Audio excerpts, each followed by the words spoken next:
za mtu safi machoni pake. Bali Bwana huzipima roho za watu. Maandalio ya moyoni ya mwanadamu.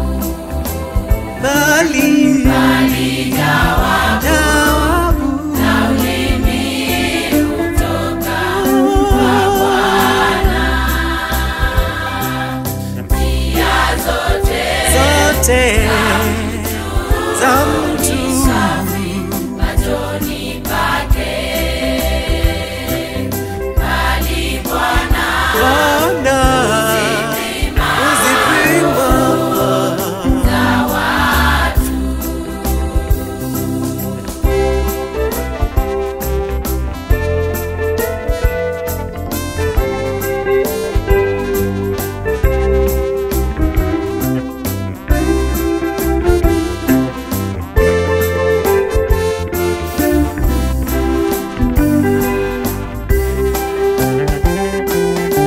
Kabidhi Bwana kazi zako na mawazo yako yatathibitika.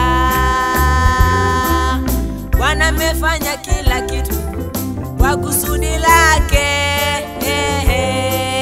mwenyewe. Mkabidhi Bwana kazi zako na mawazo yako yatathibitika.